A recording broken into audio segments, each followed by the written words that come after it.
Les profils à haut potentiel se sentent des fois bloqués parce qu'il y a une différence entre réussite extérieure et épanouissement intérieur. Je vous explique. Dans la vie, on a 3 types de personnalités qui vont s'enchaîner. La première, c'est la having personality.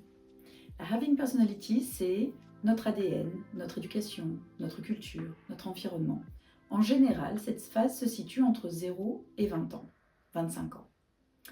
Ensuite, on a la doing personality. C'est toute cette phase de vie entre 20-25 ans, fin de nos études, jusqu'à 40-45 ans, où on fait, c'est-à-dire on travaille, on change de travail, on se marie, on a des enfants, on suit finalement ce que la société attend de nous. Et quand on arrive vers 40-45 ans, on arrive à la being personality. Who do I want to be?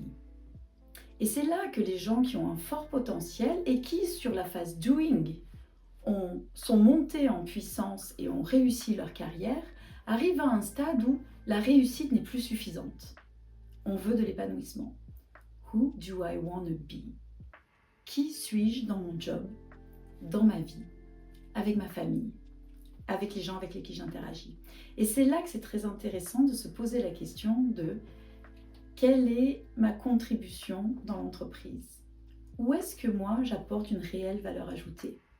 Et qu'est-ce que cette valeur ajoutée va apporter à l'entreprise?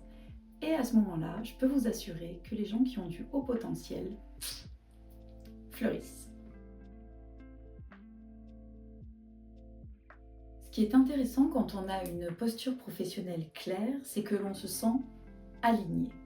Qu'est-ce que ça veut dire? Aligné, ça veut dire qu'on est à sa juste place et qu'on arrive à délivrer la juste contribution pour l'entreprise. Ce qui est amusant quand je travaille avec des collaborateurs qui ont un haut potentiel, c'est qu'ils ne voient pas nécessairement où est leur talent unique. C'est très difficile quand on est avec soi-même en permanence d'arriver à identifier nos points forts, notre vraie valeur ajoutée. Dans le cadre des sessions que nous faisons ensemble, j'arrive à identifier de l'extérieur le talent unique de la personne et ainsi à le mettre à sa juste place et à sa juste contribution dans l'entreprise. Cela permet à la fois aux collaborateurs de se sentir plus épanouis et à l'entreprise d'avoir un collaborateur performant dans sa zone d'activité. Le plus gros impact d'un repositionnement professionnel, c'est de passer de confiance à ce qu'on appelle en anglais self-confidence. Quelle est la différence? La confiance est ancrée dans le passé.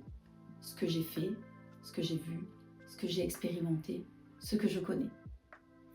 Quand on a un positionnement professionnel clair, on ose aller sur ce que l'on appelle la self-confidence, qui elle est ancrée dans le futur.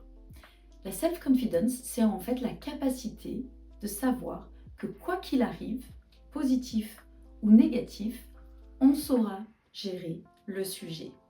Et c'est pour ça qu'en général, les gens préfèrent la certitude à l'incertitude, le connu à l'inconnu, parce qu'on n'aime pas gérer nos émotions négatives.